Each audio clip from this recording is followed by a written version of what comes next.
Right, all you glorious gamers out there, welcome to the PlayersToo Podcast, the video game podcast for gamers like you, by gamers like you. You can find PlayersToo on all the social media, that's Facebook, Twitter, YouTube, Instagram, the lot. You can also find our written content over at PlayersToo.com, that's PlayersToo.com. And if you could take 5 seconds to give us 5 stars over on Apple Podcast or wherever you get your podcast, it really helps us out. And while you're over there, if you could give us a little review as well, that just helps us out even more. It only does take you 5 seconds and it really helps us out. It does a huge amount for the exposure of the show, and thank you so much to anyone that's already done that for us. You are an absolute legend to us. Alright, and on with the show. My name is Mark Henderson. With me, as always, Mr. Lewis Camley. How's it going, Lewis? It's going not bad at all, Mark. How you doing? Not bad at all. I'm ready to talk about a big old Xbox showcase. So I suppose we should address this at the top of the show as well. This, again, will follow a similar format to our PlayStation showcase special, whereby we will talk very briefly about what we've been playing. Then it will be a whole bunch of the Xbox stuff, because that basically has been the news this week. And there's a lot to discuss, quite frankly, as well. There's a lot to discuss, and I'm very much wanting to get my teeth into it. But Lewis, what have you been playing? Well, Mark, I finally rolled credits on XCOM Chimera Squad. Nice. Yeah, which I've been playing sort of on and off for months. Took a big break for The Last of Us saga over kind of June. But yeah, I was really glad to get back and get playing it again and rolled credits on it. Yeah, it's just the perfect example of why you shouldn't be a slave to the Metacritic, because it didn't get great scores, but for me, it was an absolutely brilliant game. Just exactly nice one, what man. I was looking That's for awesome. That's really cool. I mean, it's flawed in all sorts of ways, but it was just so much fun and so satisfying to play. So yeah, if anyone's looking for an interesting RTS game to go and give a shot to, I would definitely suggest XCOM Chimera Squad. And beyond that, I've just been sinking my teeth into Ghost of Tsushima a bit more. Me too, man. Yeah. Me too. I mean, you're still comfortably miles ahead of where I am. Do you know how many hours you've played, roughly? I would say that I am probably about 12 to 15. Still on Act 1, still on the first island. Wow, yeah. I really feel as if I've not even scratched the surface, which is pretty terrifying. So I was initially thinking that this might take me about 40 hours, but really this might be a 60-70 hour number for me, I think, because I'm doing every single side quest that I come across. And they've all been great, to be honest with you. There's been none of this go and fetch such and such for me. And even the ones that it is a wee bit like that, and there is one specifically that stands out, is there's even been a little bit of a twist to it, and it's not just been your go and get me 10 of these things and then come back, and then go and get me another 5 of these things and then come back, and then here's a prize. You know, it's none of that rubbish. I've always felt as if all the side quests have been quite meaningful, and to be honest with you, the vast majority of my, say, 12 to 15 hours I've been spent doing side quests. Yesterday I played it for maybe about 5 hours. I think I'd done 2 story missions. Nice, like, honestly, yeah. I'd done a huge amount of side content, and I would highly recommend anyone that's going in to play this, if they have the time. I could totally understand if you just want to smash on with the campaign for people that don't have this amount of time, but if you do, then I would really highly recommend that you put in the time on those side quests, because some of them are absolutely fucking great. Like, really good. Like, nice. Really good. I've not encountered too many yet that I would give that kind of high praise to, but I'm still really early doors. I'm probably only about 4 or 5 hours in now, maybe slightly more than that, but exactly the same as you. Like, I've done, I think, 1 or 2 main story quests, and other than that, I've just been wandering around and exploring and kind of seeing what the world holds for me. Yeah, it's a great game for exploration as well. You could just wander off in any particular direction and you probably find 4 or 5 things to do, and several quite interesting things to just go and look at. There's so much to look at in the game. I think that's the thing for me, though, that attitude has changed my feeling about it quite early on, because I think right at the start, and for the first few hours I was playing it, really, I was struggling to really fall in love with it, because I think that sense of the kind of Ubisoft style map, where as it starts to open up, you just see icon after icon, and everything just felt like, okay, I'll go over here. There is a bit of that, I'm not going to lie. It's not quite Ubisoft levels of bloat, but as you travel the map, a lot of things will pop up in that map. I don't mind them so much like popping up like that, but I just felt in the beginning I was just chasing each thing, and I was just going from mission to mission to mission, even side quests or little, the fox dens and stuff that you can find. Yeah. A couple of nights ago, I just decided to turn the guiding wind off and to just start wandering the world, basically in the same way that I played Breath of the Wild. That's really interesting. So the guiding wind is the in-game mechanic for pointing you in the correct direction. Yeah. So instead of having like a big ugly waypoint marker on your HUD or something like that, it's just wind that basically shows you the direction that you should be travelling. I think that it can be overpowering, that wind. I actually think the same as well. You can get birds as well that show you where to to go, and I think that the birds are definitely a step too far. Oh, you think a step too far? Yeah, no, I do think a step too far. You were going to say, you were saying subtler, because they take you to the missions that I'm often travelling to, that the wind is already pointing me in the direction of. That's the interesting thing. So basically for me, I turned the wind off because I just felt like even when you're not directly calling for it, like swiping up on the pad, there's just a kind of ambient wind that I've found was hampering my enjoyment of the world that we were in. Well, anytime you pause and unpause, the wind does that. Definitely does do that. But it just felt like there was just constantly kind of stuff moving on screen. The particle effects, I think they've laid on a bit thick at times. Oh, really? Oh man, I love them. I mean, it's so nice good. in isolation, but it's just game, there's times honestly. where you're just like, I'm completely surrounded by swirling stuff.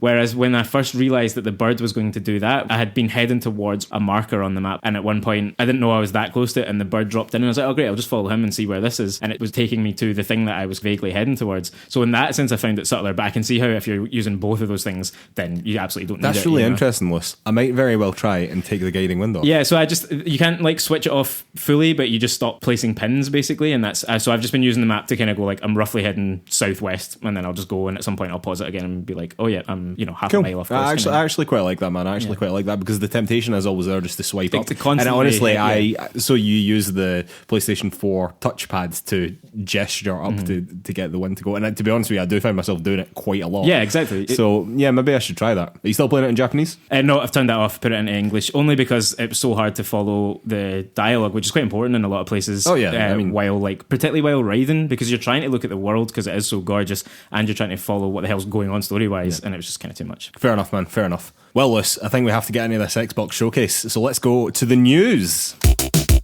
All right, and news item number 1, and I suppose the only news item this week, Lewis, is the Xbox Series X Games Showcase. Now, I feel as if we almost have to go into this with a disclaimer. We are very much, and we say it all the time on this podcast, we have a huge history with PlayStation, but I like to think that we're going to be objective here. I have owned Xboxes in the past, I've played Xboxes in the past. Lewis is a big fan of his new Games Pass subscription, so we're definitely not against Xbox in any way. I think what Xbox are doing with xCloud is definitely the future of gaming, so nothing against Xbox at all, despite coming from a PlayStation background. However, I fear that I'm going to say some rude things about Xbox in this showcase. Speaking of which, Halo Infinite is what they started off with. This was the big one, wasn't it? I mean, this is what they had to show. We knew this going in, that we were going to see Halo gameplay. So Halo Infinite, obviously by 343 Industries. 8 minutes of gameplay, roughly here or there. Now, there was a lot said about the graphics. We're going to put that on the shelf just for a wee minute, and we're going to just talk about the gameplay that we actually saw. What did you think? It looked like Halo to me, to be honest, Mark. To follow up with your disclaimer, like particularly for me, Halo has never really done anything at all. See, Halo's one of the ones that has done it for me. Yeah. Though. Like, I played some of the older Halo games. I really liked some of the older Halo games. I don't have quite that affinity with them as like a lot of the kind of true fans. You know what I mean? But they're great games. Like, I'm not trying to say a bad word against them. Some of those old Halos, superb. That's it. I just don't play this type of game much. So it already had an extremely high bar to clear for me, and I don't have any history with it. So if it was a first-person shooter that I had played a lot in the PS2 era, I'm sure I would have been more interested in it. To me, from the 8 minutes of gameplay that they showed, I thought it looked fine. Honestly, I think that you've hit the nail on the head there. I think it looked fine. Yeah. Now, I know that Halo fans wanted Halo to go back to its roots. I know that the series was maybe going in a direction that a lot of lifelong fans didn't particularly want it to go. But what fans ask for and what fans actually want aren't always correlated. So to be honest with you, to me, the gameplay, while it looked fine, did look a little bit pedestrian, if I'm completely honest with you. I like the introduction of the grappling hook. I think that's super cool. I know that in Apex Legends, having one of the characters having a grappling hook was like insanely fun to swing around. However, I wonder if this game wasn't called Halo and this game was called Space Shooter X, I really wonder how much excitement that gameplay would have generated from a game that didn't see you play as Master Chief. Yeah, that's a really interesting point, Mark, and I hadn't even considered it like that. But when you think about some of the other games that have been shown off this summer generally, particularly big kind of new ideas for first-person shooters that we've seen, even in quite small games, I think you're right. I mean, the idea of getting really excited about a grappling hook, it's hardly that new a thing, you know? And so it's not, but it's it's cool in the first person perspective and with guns and in Halo. I'm not saying for a second that it won't be cool. fun, but it's also Halo has some cracking music. I've got to say, even in that trailer, it was superb. And that's like we'll come on to the graphics definitely, but I did think the broader kind of vistas, like while that was playing, when it's all in motion and there's the big open landscapes and that huge sky that it's got and the tower ring. Keeping in mind we're only seeing one part of what I'm assuming is a very big world. Map. Well, yeah, exactly. They've said it was bigger than the two previous games combined. I think the most so, ambitious story ever and stuff like that. So there's going to be tons there. They've obviously shown a tiny fraction of it. Interesting what they did choose to show. I can totally imagine that if you are a Halo fan, like it's ticking a lot of boxes for you potentially. It is really interesting that people are starting to think about how the Master Chief Collection, which is being remastered and re-released and stuff just now, is actually covering a lot of that ground for people's nostalgia kick. I saw some just headlines even earlier today to that effect, which I think is a really interesting debate that will start to flare up the closer we come to the release of this game. Is it actually, as you perfectly put it there, like what the fans have said they want isn't necessarily what they'll want when it lands?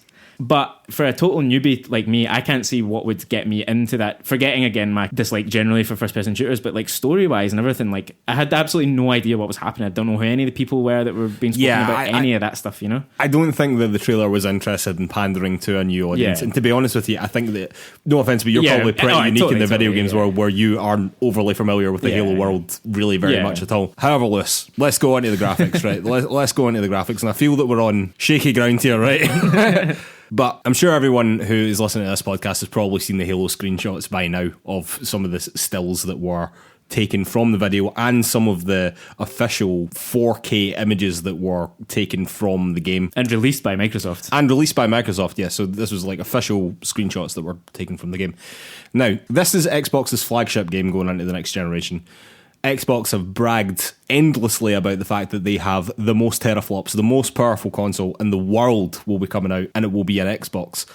I didn't see any of that displayed visually at all. I didn't see any of their hardware accelerated ray tracing.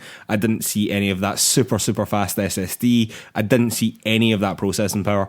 And in actual fact, on Twitter afterwards, there were lots of kind of side-by-side comparisons to older Halo games that very much implied that this isn't even a very good looking Halo game. Never mind a very good looking next generation game. I mean, this is supposed to be the big thing. This is supposed to be the big next leap forward. This is fucking Halo. It doesn't get much bigger than this. Why did it look like that? Everything to me, and I was talking to you a wee bit off air about this, everything to me looked very sort of early this gen, late last gen. Like people's faces looked a bit plasticky. The dude at the end who gave the big speech, like his teeth looked weird and like he looked like an action figure that was talking. Do you know what I mean?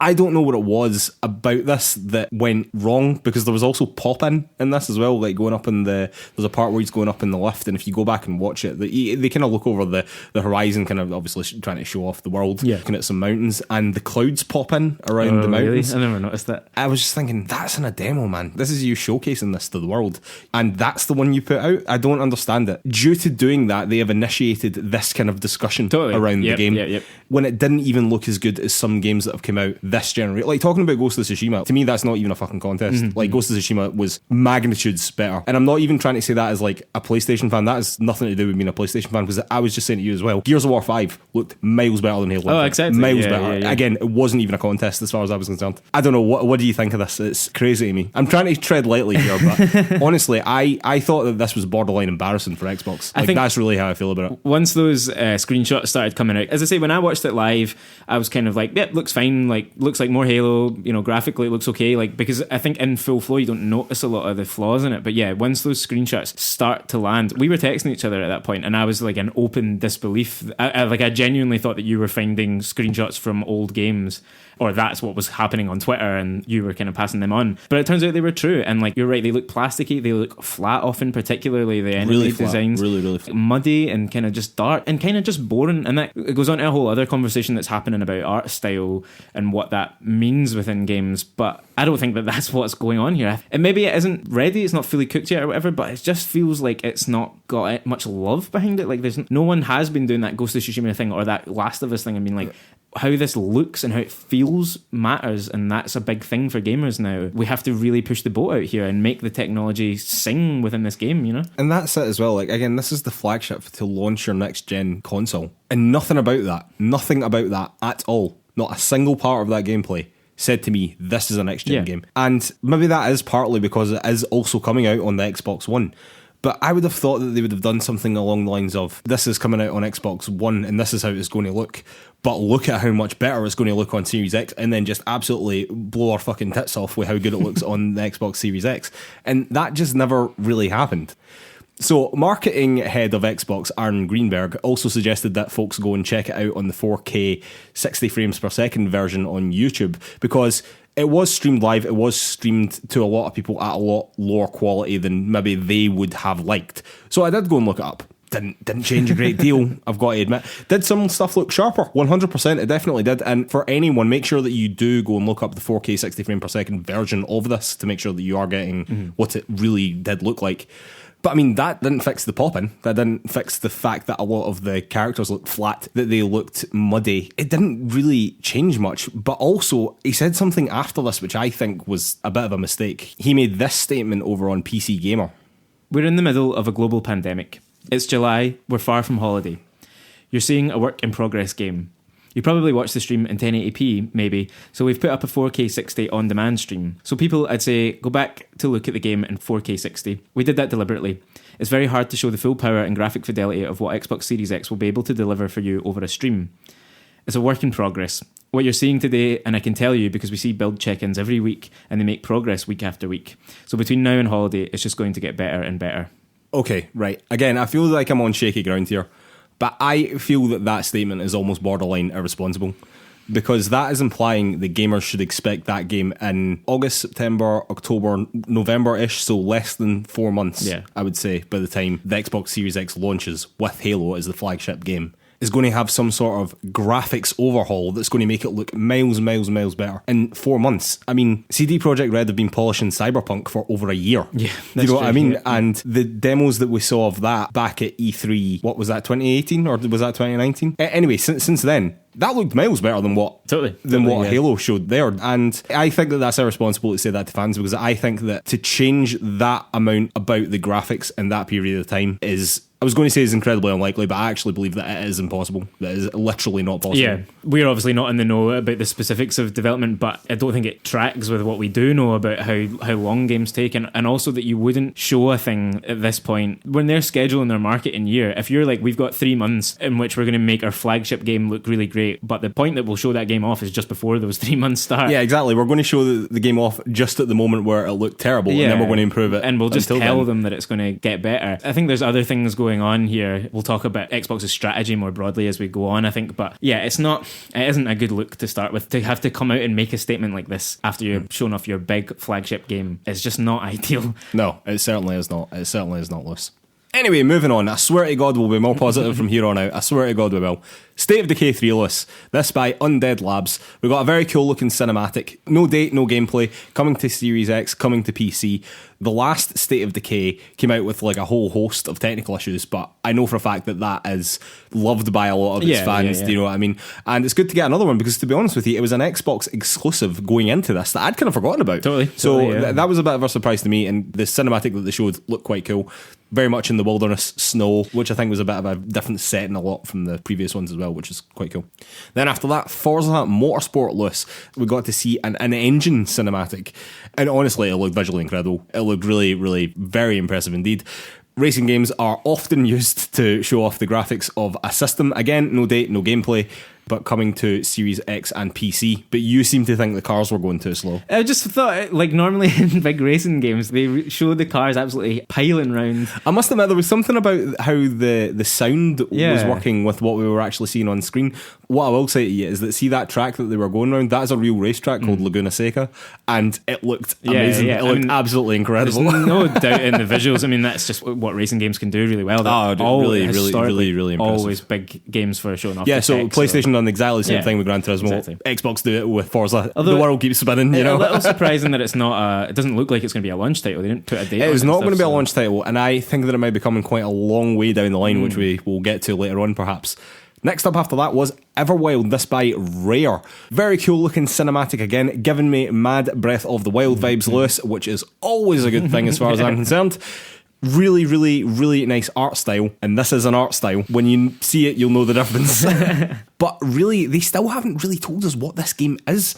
which is interesting because we've seen it now twice, I think, and it was at E3 last year as well. And I really want to know more. Like, I really want to know more. It's by Rare, top studio. If they're planning on making a Breath of the Wild style game, God, that could be a really, really big deal. Again, no date, no gameplay, coming to Series X and coming to PC. Totally agree with everything you're saying there, Mark. One of the most interesting games that they showed off during this. By a mile. It's like, definitely one of the highlights of the show. It looks absolutely superb. Really, really superb. Some really interesting kind of character design, some world design stuff going on. Like you said, it's got this kind of interesting, like somewhere between Breath of the Wild and a kind of cel-shaded look about it. Yeah, I just want to know more now. I want them to come out and say like what kind of game this is. Rare have just most recently been doing Sea of Thieves, right? Are they going to go down that route, or is it going to be like a really single player narrative game like Breath of the Wild was? Like, I love it. Just want to know more. Basically, like that was one of the few things that really caught the attention. Interesting that there always seem to be 4 characters kicking around though. So I wonder if there is an online cooperative element there as well. Next up after that was Tell Me Why, this by Don't Nod of Life is Strange fame. The game sees you play as siblings, but one of them is a transgender man, which I believe makes the first transgender playable character. Yeah. I think that's what they said when they announced it. Yeah, which is really cool. I mean, it's nice to get that representation. And apparently they worked really closely with the GLAAD organisation as well to make sure that they weren't misrepresenting anyone or anything. Yeah. But the game in itself looks quite horrifying, to be honest. It sees some sort of traumatic event happening with the sibling's mother, and it's very narrative heavy. It will be very much in the same line as Life is Strange. I would suspect it's going to be 3 episodes. The first one comes out on August the 27th. Then the next episode is the week after on the 3rd, and then the one after that is the week after that on the 10th, which is very different to the release schedule that Don't Nod are used to doing, which is kind of, we set a release date for the first episode and then it's just kind of whenever we can. And it's usually months and months and months down the line, isn't it? And I like that. I like that a lot. I really like it. I think if this does well, that is a real big advert for how episodic games should be done in future. Yeah, definitely. Even if it's not a week apart, like even if it was like a month, because to be honest with you, I'm kind of thinking, well, if you're releasing this one this week and this one next week and this one the week after, can't you just release it all at one time? Do you know what I mean? It's getting too close at that point. But if you could release it one at the beginning of August, say, then September, then October, and then maybe it will take some people like a couple of weeks to get through the game anyway, then I think that could be really interesting. Like, but just setting those dates for yourself ahead of time, basically, and not leaving your fans in the lurch. So that coming to Xbox One, Series X and PC.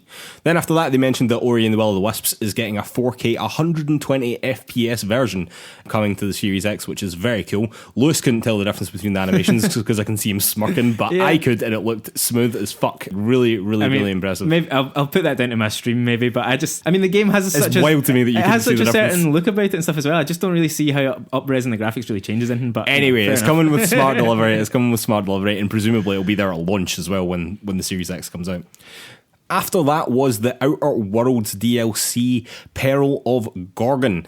This is the first game shown by Obsidian and is the first of 2 DLC packs coming for the Outer Worlds, which is great. Honestly, the trailer just looked like more Outer Worlds, basically. It really did. I don't really know what to say about it apart from that. And that is no bad thing, by the way, as far as I'm concerned. It's coming out on the 9th of September. It's coming to the Xbox One. It's also coming to PS4, PC, and there will be a Switch version later down the road, apparently, at some point as well. Although they didn't mention that in the showcase, of course. After that was Grounded, the second game by Obsidian. This is the game that looks a bit like Honey, I Shrunk the Kids, isn't it? And sort of meets A Bug's Life. Essentially, yeah. And weirdly, they opened with a joke that was saying, if you're looking for the biggest game of the year, then wait for Cyberpunk. And I was thinking to myself, and you pointed it out as well, shouldn't that have been Halo? Yeah, shouldn't they have said Halo in there?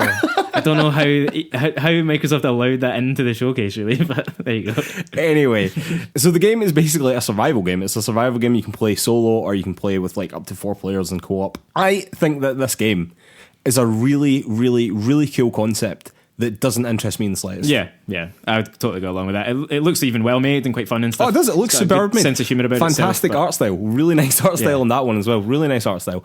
With plasticky models that actually fit in with the rest of the world list. And actually, that comes out today on Xbox One and PC in early access, and will eventually come out in a full release in 2021, presumably including an Xbox Series X release, I would have thought. And next up, Lewis, is Avowed. Now, this is the 3rd game by Obsidian and is a new RPG by them set in the Pillars of Eternity universe, which looks very cool and is something I think Xbox gamers should be very, very, very excited about indeed, because I am not an Xbox gamer and I'm excited about it. And basically the reason for that is because it's Obsidian, who have an incredible track record with RPGs, including Pillars of Eternity, of course. The game looked very much along the lines of Skyrim, to be honest with you. It does, yeah. And it might be coming out at a similar sort of time to The Elder Scrolls 6 as well. So they might be going head to head. And apparently it is much bigger than Skyrim as well, and will focus on physics-based magic, whatever the hell that means. But you did see the sort of first-person view of what you would be looking at, and your left hand seemed to be glowing magically, and you seem to have a sword in the other one, so God knows what's going on there. Yeah. No release date, and to be honest with you, I think this is probably a ways down the line. And although you did get to see that little bit of first person, you couldn't really say that was gameplay, could you? Nah. But it is coming to the Series X and PC. I thought that looked awesome. Or certainly excellent concept, excellent thing for Obsidian to be getting on with. I think that's the thing, yeah. It's like, it was a decent enough little cinematic. It felt like it might have gone in a few different directions. Like, it felt for a little while that it might have been a more kind of jokey style of game, but then it went into it, and it does look like it's going to be, now they've revealed it's part of the Pillars of Eternity universe, like a serious medieval magic and dragon style. Like, I mean, I think RPG. that is like totally What they're leaning doing into for it, that yeah. high fantasy stuff, which normally isn't my thing, as you pointed out as well, Lewis. But I don't know, it's just Obsidian, man. That's what I just saying, like right? Obsidian. It's just the Obsidian name that's selling it to you. I'll admit, like, it's not what I wanted to see, because I mean, we were having a big discussion about this off air before the showcase, where I still think that there's so much that they could do with the Outer Worlds universe. I think it's a real shame that is about to be dropped by the looks of things. But I think that as well. But again, what my point to that is that this will be something that is entirely attached to Xbox. Totally, you know what I mean? totally. Avowed is now an Xbox thing, and they've not stuck with the Pillars of Eternity tagline as well. They've dropped that as well. It's in the same universe, but they've now got this Avowed title, which will be always associated with Xbox. Yeah. And I think that was a very, very good move as well. It's also interesting to point out that there is a separate team working on the Outer Worlds. So there is an Outer Worlds team, there is a smaller grounded team, and then there was the Pillars of Eternity team, which has now moved on to Avowed. So the Outer Worlds is certainly not ruled out in the future, but I would think for the foreseeable future, we will be getting Avowed and nothing else. I think we're talking about the next decade probably that we won't see any more Outer Worlds stuff, because they already have. I think that's too much. I think we could easily get a new Outer Worlds next gen. I just don't think that it might be coming very soon. Okay. Next up after that was As Dusk Falls, this by Interior Night. The game is heavily narrative based. It's set apparently over 30 years in the American Southwest. Very much looks like a Telltale game in terms of format, but had like a really, really interesting art style, I thought. Anyway, I don't know, you didn't seem to respond quite so positively. No, I thought the art style is interesting, and if that is what the actual game looks like, then it would be really cool to see how that plays out. I got the feeling it was more like a storyboard we were seeing there, and that it wasn't. Well, that's how it looks. It looks like a storyboard, but it does have moving elements as well. So, for example, you saw a family in a pickup truck moving through the American Southwest, and the pickup truck was moving through the American Southwest, but the characters all moved sort of like cardboard cutouts on the storyboard, like you were saying, which is it's very bold art style. That's what I mean. It's like, are we certain that is what the actual game is going to look like on release? Because like that's how your man that made A Way Out, he showed off his most recent game in that same way, where it was just storyboards that would show off what he was going for, but it's not what the game's going to look like, you know? So far as I'm aware, that is the art style of the game. I am perfectly willing to be proved wrong there. I mean, I hope it is in a way, because I think it is really interesting. Really interesting. Yeah, also, the studio was headed by ex-Quantic Dream employees as well, so it's that sort of thing. It's very story-focused, very narrative-focused, so it'll be a sort of Quantic Dream meets Telltale, it looks like to me. Interesting stuff, No date, again, however, that is coming to the Series X and PC as well. Next up after that was Hellblade 2, or more, I should say, a man from Ninja Theory, because we never actually got to see any of Hellblade 2, which was a bit of a disappointment for me personally, I've got to say. Me and Lewis, big, huge fans of the first Hellblade. Huge fans. Not to see any more of Hellblade 2 after what was a bombastic entrance for the new game was pretty disappointing, I've got to admit. But they did weirdly mention that it was being made in Unreal Engine 5, which of course was shown off in the PlayStation 5. So I just like that they pointed that out. Yeah. It was just nice. The only piece of new information is that it's going to be set in Iceland. That's literally all they gave us here. Yeah. After that was Psychonauts 2. This by Double Fine, and it looks absolutely bananas, man. It really, really does. The trailer was scored by Jack Black, which was equally mad, of course. I think that I need to play Psychonauts, man. It looks mad, it looks trippy as hell, it looks psychedelic. I'm into it. I've got to admit, I'm totally into it. I've never really been into Psychonauts before, but the more I keep on seeing trailers for Psychonauts 2, I keep on meaning to go back and have a look at the first one and play the first one, because I really do think that it looks really, really cool. Yeah, like I really do. Yeah. Good. I mean, that's what these trailers are all about, really, isn't it? It's like trying to get you into these series. Yeah, totally. Yeah. It worked for me in that one. After that was Destiny 2, which is coming to Games Pass and Series X. This includes all the expansions, which is really very impressive indeed, and the upcoming Beyond Light season or reiteration. I don't really know what Destiny call them now, to be honest with you. Just big new DLC will be included in Games Pass as well. I mean, phenomenal deal. Next up was Stalker 2, this by GSC Game World. You got to see a lot of creepy Chernobyl going on with a lot of alien / supernatural stuff. I've got to admit, I'm not very familiar with the Stalker series. I'm really not. No gameplay, no date, unfortunately. I don't know if you're seeing a pattern emerging there, but it will be coming to the Series X and on PC as well. After that was Warhammer 40k Darktide, this by Fat Shark. Again, this was only a cinematic. It is coming in 2021. A date, Lewis. It's coming to Series X and PC. Honestly, if this was a continuation of the Stalker trailer, you could easily have been fooled. Yeah. My first note that I took on that game was literally another creepy space shooter, because it just felt like exactly the same kind of atmosphere as Stalker 2, and like it was two very similar atmospheres back to back. Yeah. I'm sure they're quite disparate games, but they were two very similar atmospheres back to back. Definitely. After that was Tetris Effect Connected, and this is basically Tetris Effect with an online multiplayer mode. It seems, which I know is something that people were like hugely wanting. Tetris Effect was massively popular when it came out. This is coming on holidays 2020 and coming to Xbox One, Series X and PC. However, it is worth also pointing out that this will be coming as a free upgrade to the PS4, the Epic Game Store and Oculus summer next year as well. So this is like a timed exclusive for Xbox. But still, that's a good one to get, because there was a certain area of gamers that are really into Tetris, basically. I love Tetris.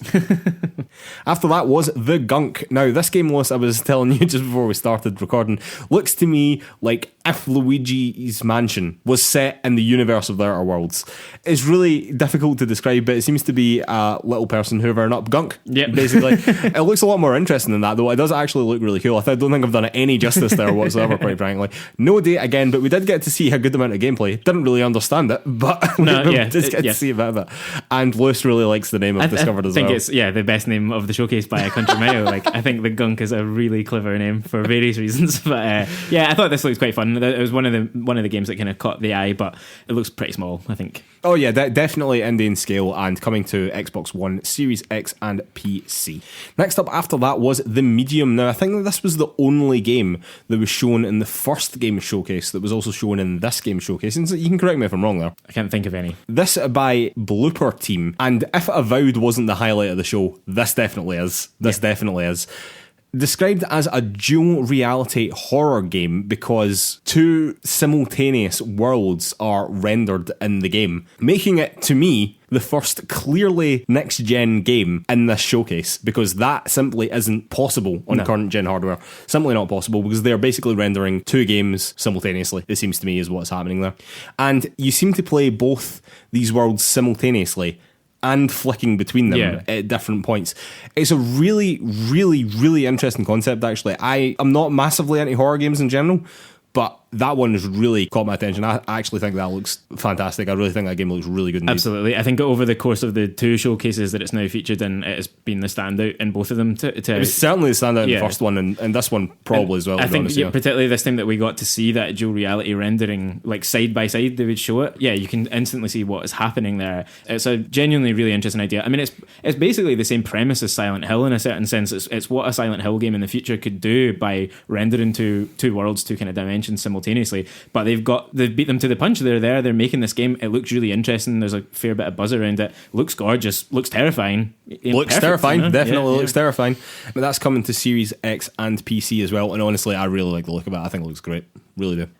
After that was Phantasy Star Online 2. This by Sega. And oh man, was this some anime shit right here, man. And I normally love it, but I've got to admit, I was completely unfamiliar with this series. It seems to be an online game which is sort of Monster Hunter meets Platinum Games.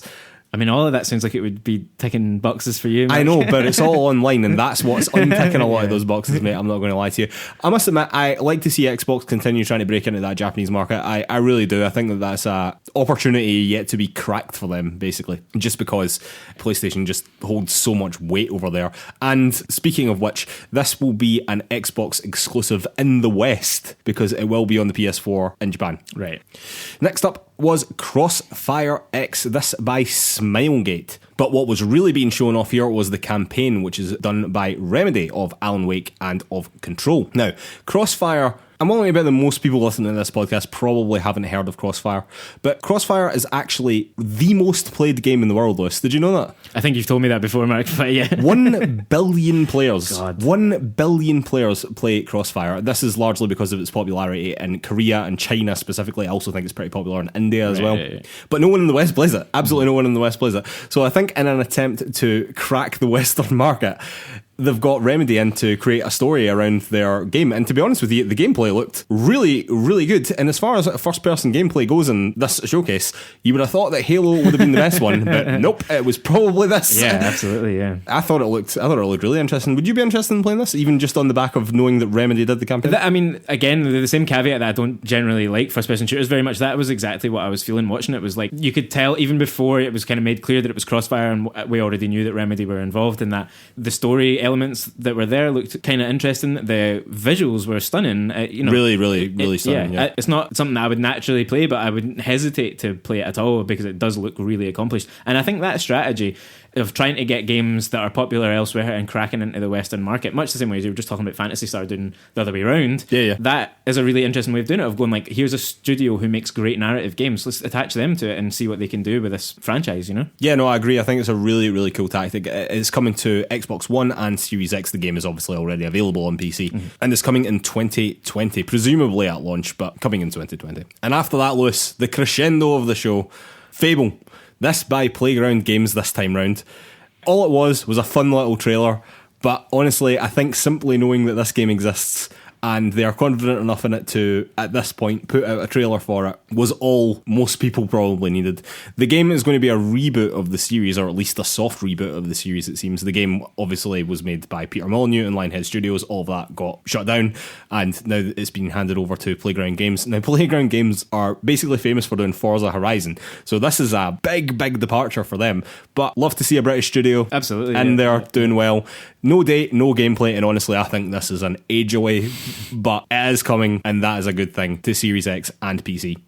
Felt absolutely necessary to me that this game appeared here because, I mean, for a start, without it, I think the showcase would have been a lot flatter, but Xbox just absolutely needs to make its big, exclusive, major IP be absolutely central to what they're doing going forward. It felt like it was teasing maybe a bit of a soft reboot, maybe more of a lean into fantasy, fairy tale magic stuff than I kind of remember Fable being. I've not played much of any of them though, so I could be wrong about that, but the trailer kind of followed like a Tinkerbell style character through a wee bit of it. And, yeah, it was a fairy that got ate with a frog. Exactly, awesome. yeah. And it just, and it had that classic like dry British humour. Yeah, I can see that this is going to work for a lot of people, but it does look like it's probably years away. Like I would say that this is probably comfortably summer 22. You think so? Yeah. I could see it being later than that, to be honest. It could very well be, but I would say that even in year one, I wouldn't necessarily expect this if you're buying a Series X. So, thoughts on the showcase in general, List? I think overall, kind of fine, to be honest. Like, I think Xbox really needed to nail it with this showcase, and I don't think that they did nail it, but I think they connected, you know. I think they hit the ball. It might have just not been a home run, you know.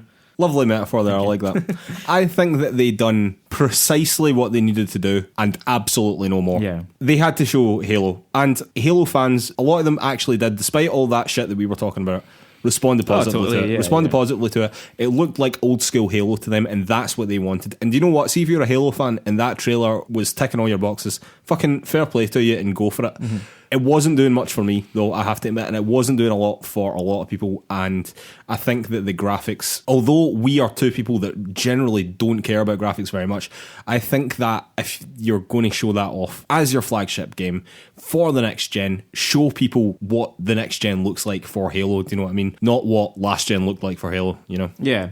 Talking about bookending it with Fable as well, I don't think that it, quotes, needed it, but it certainly fucking helped. It needed, if it wasn't Fable, it needed something big. Yeah, it needed something big to end on, do you know what I mean?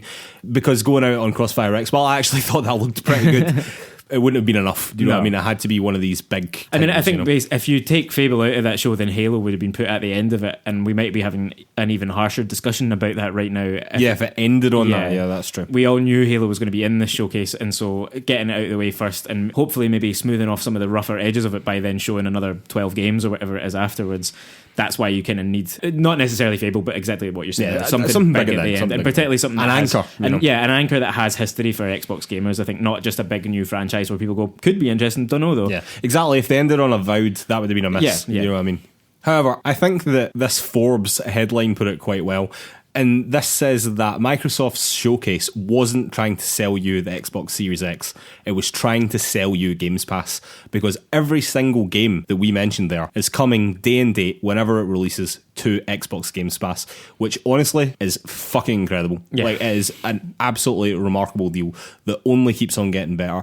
It's going to be introduced to xCloud as well. They already mentioned that Destiny was going to be involved in that. But in terms of selling me a console, like me specifically, a console, I'm not really sure for me, or for maybe a lot of people, that showcase actually moved the needle very much. But it's basically convinced me that at some point I have to get Games Pass. Yeah, one way or another, right? So I'm going to be in the ecosystem. I mean, they've got me. Maybe it's all workless. Maybe it's all come good and they've got me. But in terms of selling a console, I've said for numerous weeks in a row on this podcast, when are they going to sell me this console? When is he going to sell me this console? Mr. Phil Spencer. And I actually think that Forbes headline is going to put that conversation to bed for me, because he's not trying to sell me a console, and I don't think he's ever going to try and sell me a console. He's trying to get me into Games Pass, and whether I do that through my PC or whether I do that through the Series X or the Xbox One, I'm not really sure that they care. Yeah, that seems to be the answer to that. Yeah, I think that headline, and I think what you're saying there is kind of right, that this showcase was all about Game Pass. It was about showing off how much was coming into Game Pass and how good a deal that is. Why isn't that the marketing then? Why isn't it, we have the best fucking deal in gaming by a mile? Why aren't they singing about that all over the place? And do you know where you can get it? You can get it on the most powerful console. You can get the best deal in gaming on the most powerful console. Why isn't that their marketing? Why are they pussyfooting around all this nonsense about games coming to the Xbox One still, which we're going to get onto because they're not, and expanding X Pass and all this other rubbish that is kind of been proven now that they were just talking a little bit shite, like, quite a lot of the time, when it should just be, we have the best deal in gaming. Xbox has the best deal in gaming, bar none, and we have the most powerful console. Come over here. Yeah, I mean, there's so many questions within that, right? Because laden within that question itself is that you still need a device from them in order to get Game Pass, right? Whether that's your laptop or an Xbox One or an Xbox Series X, they're, I think, gambling on the idea that people will think the most straightforward way to get onto Game Pass is to pay for their box. So to make out like that they're only trying to sell you Game Pass, they're not. They're trying to stealth sell you a console by making out that Game Pass is unmissable. But I'm not even sure that they are, Lewis, because in terms of, I thought maybe 6 months ago that this was going to be the closest console race ever in terms of units sold. I kind of no longer believe that, to be honest with you. I actually fairly firmly believe now that PlayStation are going to win, quotes, this by a mile in terms of consoles sold. Like, I genuinely believe that.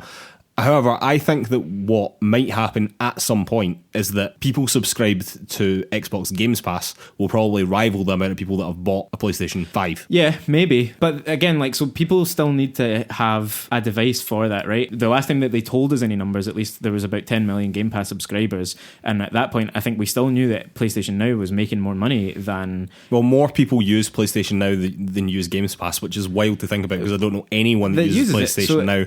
But so, yes, I mean, absolutely, that's technically correct. But that's just I'm sure subject to the amount of numbers as well that PlayStation has sold. But if you sell more PS5s and if they at some point improve that offer as well, then that number is going to stay reasonably steady. And sure, like, that Game Pass number is going to grow, and it probably already has grown since they told us that. Oh, sure. But it still means you have to make a decision about whether to buy a laptop or a gaming PC or a Series X or maybe an Xbox One, which they are reducing both support for and production of. And so all this narrative of, like, we're not trying to sell you a device kind of doesn't really ring true. Like, you still need the device to get into that. No, it doesn't. And the other thing just about selling as Game Pass specifically, which is what they're doing, I can see that, and that's great for gamers in a certain sense, but the subscription model has proven to be extremely problematic in other industries. Netflix does not make money, really. Like, Netflix is in a huge hole because of what it has to do to generate the money to make the shows that get people to subscribe. Doesn't feel like something that Xbox are going to do, really. Look at that Halo Infinite trailer, right? The kind of thing that I was alluding to at the start here about, like, what's really going on here is that I think to a certain extent they're looking at Halo Infinite and going, people will buy the console, absolutely, and they'll buy it for Halo, and people are already on Game Pass, and most of the people who have got Game Pass will play Halo, so the numbers are going to stack up. We don't actually have to make an absolutely killer app that's going to sell everything, because, I mean, technically right now I already own Halo Infinite, and so they don't actually... Well, you can't play it, but yeah. Not right now, yeah, but like you will own the it when day it comes out, I own it, and I don't have to even have engaged with that, but I might then play it. So they don't have to make a total worldy, they don't have to get us to love that game so much to spend 500 quid in order to play it. They just have to put it out, and you know that you'll gravitate towards it, Yeah, I mean, it's interesting to think about it in those terms, I suppose. It's very interesting to see how the subscription model is going to go going forward, because as far as I'm concerned, Xbox are the only ones doing it correctly so far. Yeah. It'll be very interesting to see how it also works on the developer side as well, because they must be paying the developers damn good money. I mean, thinking about people like Bungie and things like that are now getting involved, who are making a killing in and of themselves. I wonder how long that can last, because I'm not really sure how Xbox are making a lot of money on Games Pass. I don't understand it at all, and maybe they are, and I'm totally fucking wrong. Like, maybe they're making an absolute shed load, and I just can't see that for whatever reason. But when it feels like you're getting too good a deal, it very rarely isn't too good a deal. Do you know what I mean? And right now, Games Pass feels like too good a deal. Yeah. It feels like ludicrously good. So I don't know if in the relatively near future we're going to have a price hike, or, I mean, I'm sure that's coming anyway, but or something drastic has to happen. Maybe they start running ads on xCloud, or like, I'm just throwing shit out there. That's like other financing options. That's just total speculation on my part. But I really genuinely don't know how the money adds up. However, moving on to just my final point on all of this as well, is the fact that a lot of these games aren't coming to Xbox One when we were promised that they would. So you might have noticed there that I only read out that a lot of those games were coming to Series X and PC. And very, very few of them were coming to Xbox One. And this, despite the fact that Matt Booty said this in January. As our content comes out over the next year, 2 years, all of our games, sort of like PC, will play up and down that family of devices. We want to make sure that if someone invests in Xbox between now and Series X, that they feel that they made a good investment and that we're committed to them with content. And also, Phil Spencer said this a little over a couple of weeks ago, and we mentioned it on this podcast as well, but he also made this statement. Gaming is about entertainment and community and diversion and learning new stories and new perspectives. And I find it completely counter to what gaming is about to say that part of that is to lock people away from being able to experience those games, or to force someone to buy my specific device on the day that I want them to go buy it in order to partake in what gaming is about. Gaming is bigger than any one device, and that is something as an industry that we've embraced all up as we bring more and more players in. I think it's vital to the role that gaming can play on the planet. So, first things first, Matt Booty's statement there being that the games were supposed to play up and down the family of consoles for a year, 2 years, okay? Now, a lot of these games aren't coming to Xbox One, right? And the slightly insidious point about all this is that Xbox's website listed Avowed and Everwild as coming to Xbox One and then changed it. After the showcase. Not necessarily after the showcase, but it did say that it was coming to Xbox One, and now it does not. So that to me feels, again, I know these are harsh words, but that feels to me like a marketing lie. It feels like they've lied. And also, Phil Spencer said, not the other week there, that exclusives are counter to what gaming is. He wanted to get on his soapbox about it as well, was another quote from that. And then they have just released a whole showcase now of games that will be not only exclusive to Xbox, but generationally exclusive to the Xbox Series X. To have come out with that in a showcase less than 3 weeks later, I think it's a little over 2 weeks he said that ago. Again, feels like a lie, Lewis. It's very difficult to phrase that any other way, I'm feeling. And as well, they backtracked on trying to get Games Pass onto other platforms that weren't Xbox. And Aaron Greenberg, as far as I'm concerned, basically lied about the graphical powerhouse that is going to be Halo Infinite in 4 months, despite what we have all just seen. So that to me is incredibly disheartening when it comes to the Xbox marketing, because basically I feel as if I can no longer trust what any of them are saying. I think that you're right to feel like that. Like, they've made a lot of because that was a big thing to me, by the way. Yeah. See that forwards compatibility with Xbox One. That is what was going to get me an Xbox. Like, I was going to buy an Xbox One, and in some way down the line I was probably going to buy a Series X. I'm not sure how true that is anymore. Yeah, I can totally see that, because, I mean, in fairness to them, they did say a year to 2 years, and that was kind of the messaging around that statement about... Well, one of these things is either true, like either they've lied about that, or Xbox's year one isn't going to include any of those games, and it's going to be a terrible launch year for Xbox. Well, that's it. Yeah, like pretty much most of those games, therefore, won't be coming in the first year. There's also some pretty interesting wordage going on a number of the games shown off at the showcase where they used this phrase, console launch exclusive, which makes it it sound a little bit like it will be exclusive for the launch of the console, but also sounds a little bit like it means that it will launch exclusively on the console. But it seems like for a lot of those games that they will be on other platforms eventually. So including the Medium, that was one of the ones that had that language on it. It's not clear at this point whether that's an exclusive or not. Some of this stuff might clear up, and it might be just a bit of miscommunication. To be clear as well, like on the PlayStation one, a lot of those were timed exclusives as well. Well, yeah, potentially, yeah. And that's fine. Like, if those messages unravel over time, obviously they want to sing that these things are on their platform. But you're right. There was also the denying that the Fable thing on Twitter, that when the Fable channel appeared,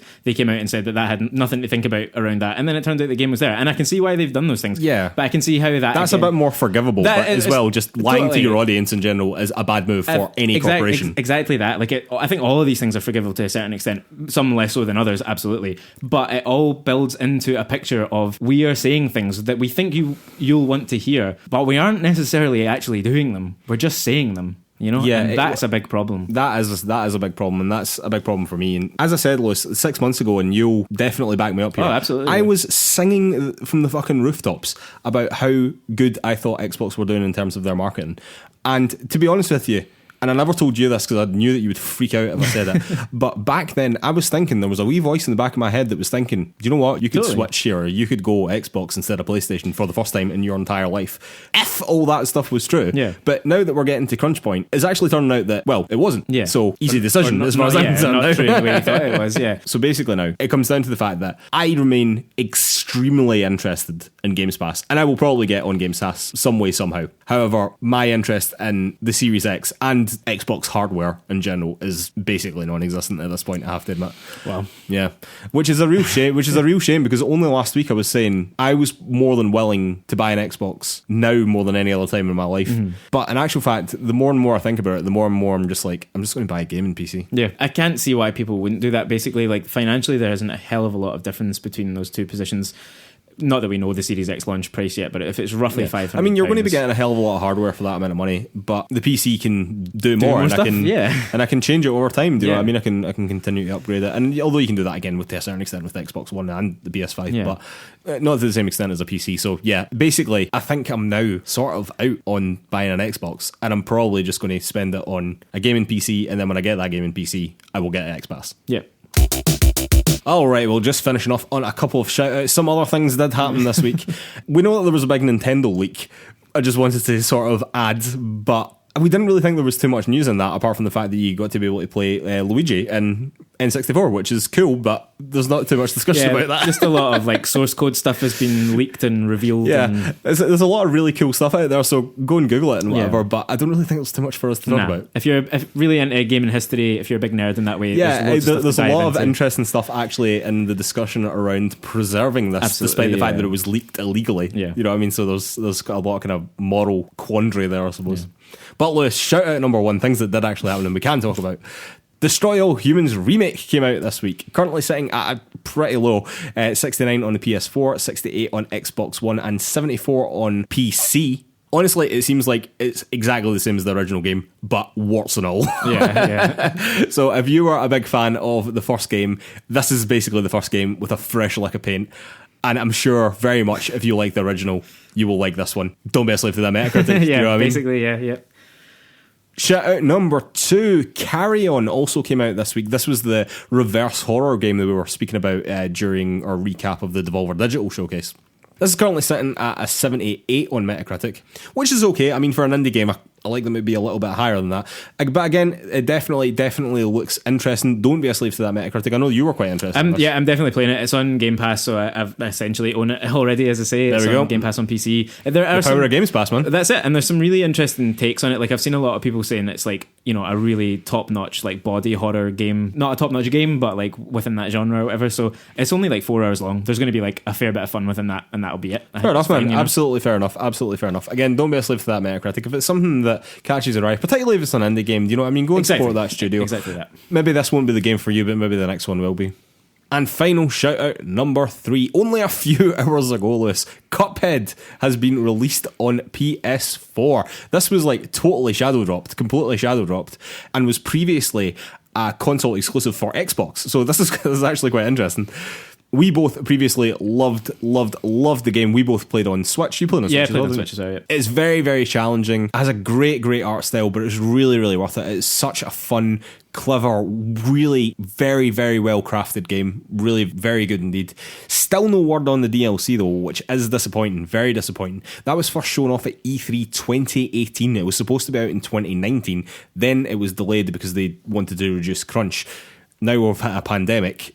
I think we're looking at next year now. Oh, yeah, I think it almost which is really disappointing because I'm really, really looking forward to it, and I definitely will go back to the game and play that DLC. It was that good. Do you think there's any chance that becomes a second game?